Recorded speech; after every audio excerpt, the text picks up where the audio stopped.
السلام علیکم ورحمۃ اللہ وبرکاتہ۔ بسم اللہ الرحمن الرحیم۔ ختم نبوت پر جان نثار کرنے والوں کے چند واقعات۔ دوستو، تحریک مقدس ختم نبوت 1953 میں جناب سید مظفر علی شمسی کی روایت کے مطابق سکھر جیل میں جب حضرت امیر شریعت مولانا ابوالحسنات مولانا لال حسین اختر اور دوسرے رہنماؤں کو لایا گیا تو ایسی گرمی بڑھتی تھی کہ برتن میں پانی اتنا گرم ہو جاتا تھا کہ اس میں انڈا ڈال دیتے تھے تو وہ نیم برشت ہو جاتا تھا، اور اگر اسی پانی کو باہر رکھ کر انڈا اس میں رکھ دیتے تھے تو انڈا پک جاتا تھا۔ اسی طرح شمسی صاحب کی روایت ہے کہ اس تحریک میں ایک عورت اپنے بیٹے کی بارات لے کر دہلی دروازے کی جانب آ رہی تھی۔ سامنے سے ٹر ٹر کی آواز آئی۔ معلوم کرنے پر پتہ چلا کہ آقا نامدار صلی اللہ علیہ وسلم کی عزت و ناموس کے لیے لوگ سینہ تانے بٹن کھول کر گولیاں کھا رہے ہیں، تو بارات کو معذرت کر کے رخصت کر دیا۔ بیٹے کو بلا کر کہا کہ بیٹا، آج کے دن کے لیے میں نے تمہیں جانا تھا، جاؤ آقا صلی اللہ علیہ وسلم کی عزت پر قربان ہو کر دودھ بخشوا جاؤ۔ میں تمہاری شادی اس دنیا میں نہیں بلکہ آخرت میں کروں گی، اور تمہاری بارات میں آقا نامدار صلی اللہ علیہ وسلم کو مدعو کروں گی۔ جاؤ پروانہ وار شہید ہو جاؤ تاکہ میں فخر کر سکوں کہ میں بھی شہید کی ماں ہوں۔ بیٹا ایسا سعادت مند تھا کہ تحریک میں ماں کے حکم پر آقا نامدار صلی اللہ علیہ وسلم کی عزت کے لیے شہید ہو گیا۔ جب لاش لائی گئی تو گولی کا کوئی نشان پشت پر نہ تھا، سب سینے پر گولیاں کھائیں۔ فرحمہ اللہ رحمتا واسعہ۔ دوستو، اسی طرح تحریک ختم نبوت میں ایک طالب علم کتابیں ہاتھ میں لیے کالج جا رہا تھا۔ سامنے تحریک کے لوگوں پر گولیاں چل رہی تھی۔ کتابیں رکھ کر جلوس کی طرف بڑھا۔ کسی نے پوچھا یہ کیا؟ جواب میں کہا کہ آج تک پڑھتا رہا ہوں، آج عمل کرنے جا رہا ہوں۔ جاتے ہی ران پر گولی لگی، گر گیا۔ پولیس والے نے آ کر اٹھایا تو شیر کی طرح گرجدار آواز میں کہا کہ ظالم، گولی ران پر کیوں ماری ہے؟ عشق مصطفیٰ صلی اللہ علیہ وسلم تو دل میں ہے، یہاں دل پر گولی مارو تاکہ قلب و جگر کو سکون ملے۔ اللہ اکبر۔ دوستو، اسی طرح تحریک ختم نبوت میں ایک مسلمان دیوانہ وار ختم نبوت زندہ باد کے لاہور کی سڑکوں پر نعرے لگا رہا تھا۔ پولیس نے پکڑ کر تھپڑ مارا، اس پر اس نے پھر ختم نبوت زندہ باد کا نعرہ لگایا۔ پولیس والے نے بندوق کا بٹ مارا، اس پر پھر نعرہ لگایا۔ وہ مارتے رہے، یہ نعرے لگاتا رہا۔ اسے اٹھا کر گاڑی میں ڈالا گیا، یہ زخموں سے چور چور، پھر بھی ختم نبوت زندہ باد کے نعرے لگاتا رہا۔ اسے گاڑی سے اتارا گیا تو بھی وہ نعرہ لگاتا رہا۔ اسے فوجی عدالت میں لایا گیا، اس نے عدالت میں آتے ہی ختم نبوت کا نعرہ لگایا۔ فوجی نے کہا 1 سال سزا۔ اس نے سال کی سزا سن کر پھر ختم نبوت کا نعرہ لگایا۔ اس نے سزا 2 سال کر دی، اس نے پھر نعرہ لگایا۔ غرض یہ کہ فوجی سزا بڑھاتا رہا اور یہ مسلمان نعرہ ختم نبوت بلند کرتا رہا۔ فوجی عدالت جب 20 سال پر پہنچی، دیکھا کہ 20 سال کی سزا سن کر یہ پھر بھی نعرے سے باز نہیں آ رہا، تو فوجی عدالت نے کہا کہ باہر لے جا کر گولی مار دو۔ اس نے گولی کا سن کر دیوانہ وار رقص شروع کر دیا اور ساتھ ختم نبوت زندہ باد، ختم نبوت زندہ باد کے فلک شگاف ترانے سے ایمان پرور وجد آفرین کیفیت طاری کرتا رہا۔ یہ حالت دیکھ کر عدالت نے کہا کہ رہا کر دو کہ یہ تو دیوانہ ہے۔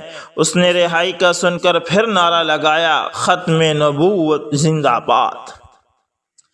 اللہ اکبر، اللہ اکبر۔ میرے سامعین، میں پڑھتا جا رہا ہوں اور میں پڑھتے ہوئے ختم نبوت کا نعرہ لگاتا ہوں اور آپ سنتے ہوئے نعرہ لگاتے جائیں۔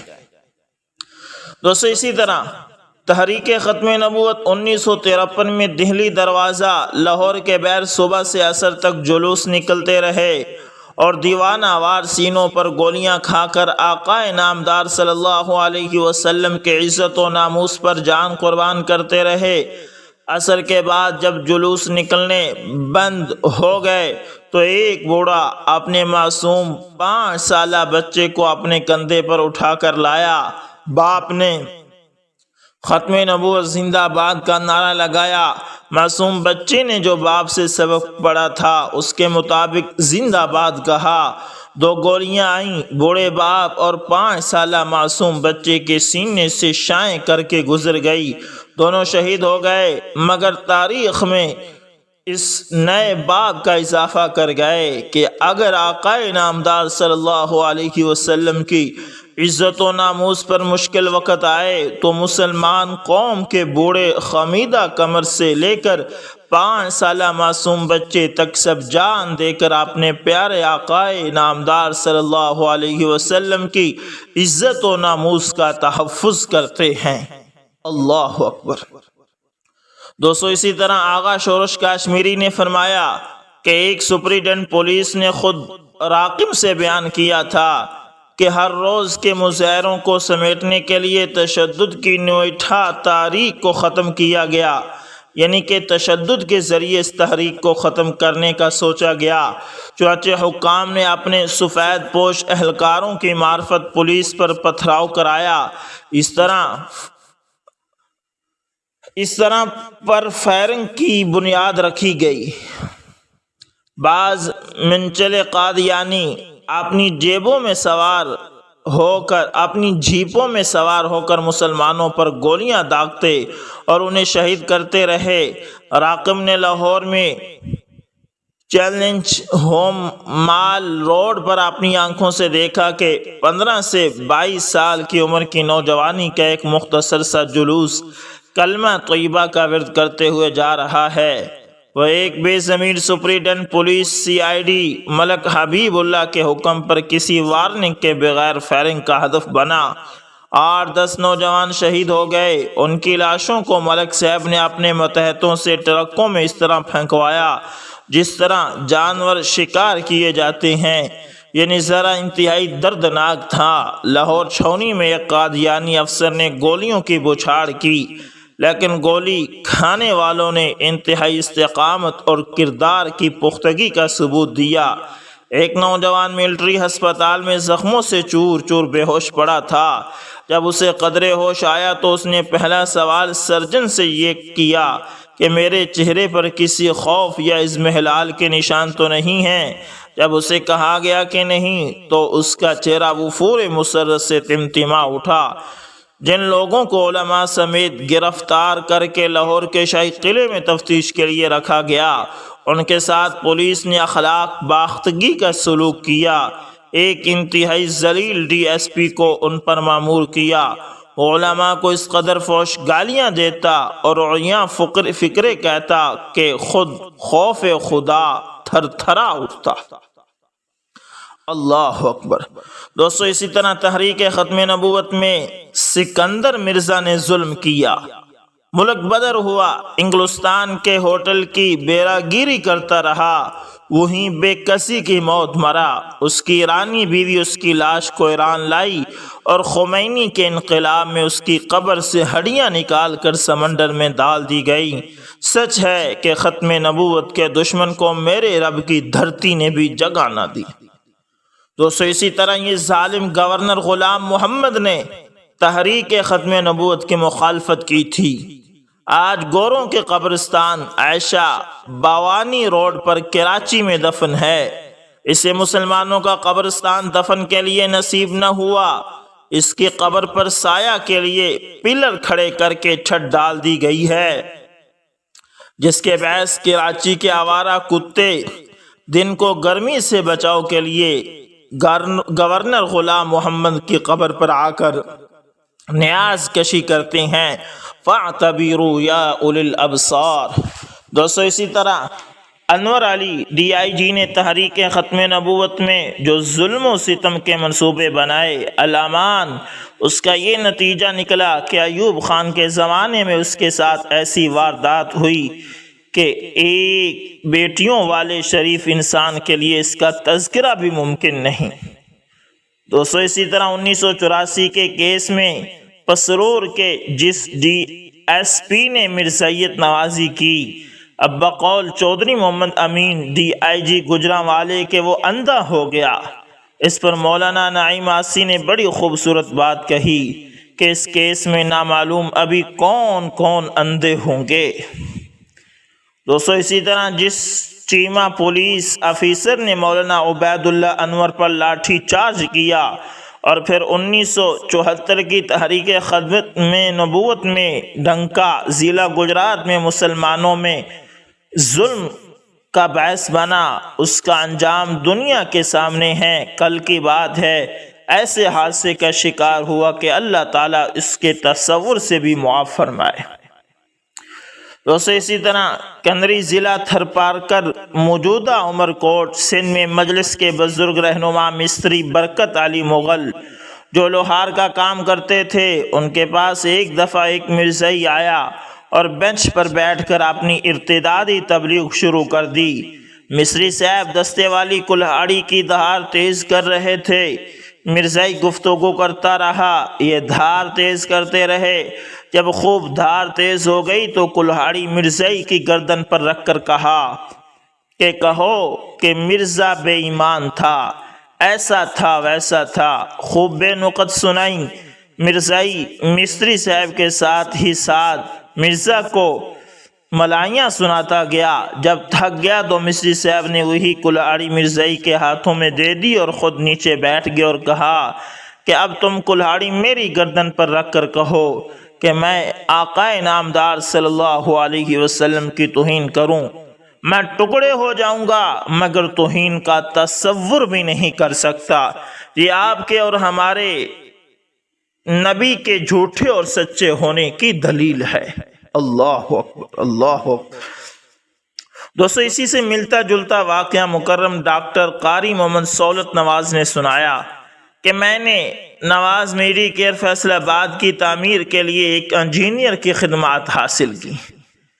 ہمارے علم میں نہ تھا کہ یہ مرزائی ہے، اس انجینئر کو معلوم تھا کہ یہ لوگ مرزائیت کے خلاف ہیں، اور ہر روز ہماری مجلس میں کسی نہ کسی بہانے مرزا قادیانی کو ٹھوک بھی دی جاتی تھی۔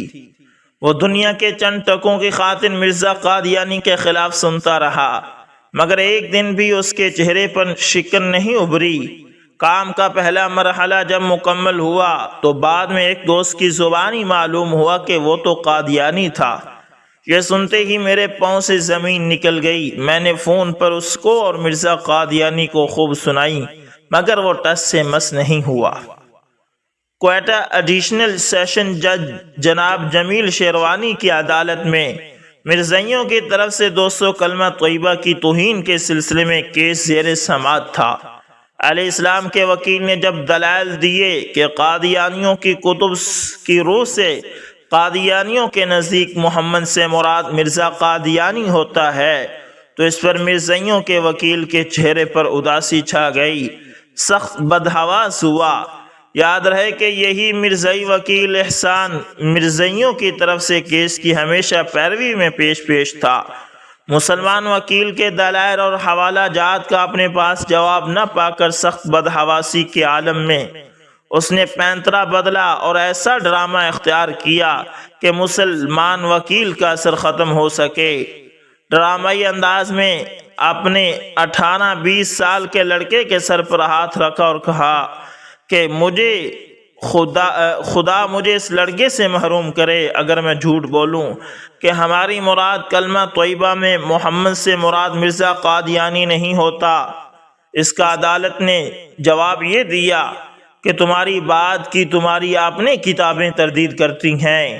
مرزائیوں کی اپیل خارج ہو گئی، فیصلہ اہل اسلام کے حق میں ہو گیا، لیکن خدا کا کرنا یہ ہوا کہ چند ہفتوں بعد اس کا یہی لڑکا ایک اور قادیانی لڑکے کے ساتھ جھیل میں ڈوب کر مر گیا، اور یوں قدرت نے مرزائی وکیل کی غلط قسم کا نقد صلہ بھی اس کو دے دیا۔ اللہ اکبر، اللہ اکبر۔ کوئٹہ جماعت کے ناظم اعلیٰ حاجی تاج محمد فیروز نے مرزائی وکیل کو خط لکھا کہ تم نے غلط قسم اٹھائی تھی۔ ختم نبوت کا معجزہ دیکھیے کہ یہ واقعہ دیدہ عبرت ہے، اب تو مسلمان ہو جاؤ۔ اس کا اس نے کوئی جواب نہیں دیا۔ اللہ اکبر، اللہ اکبر۔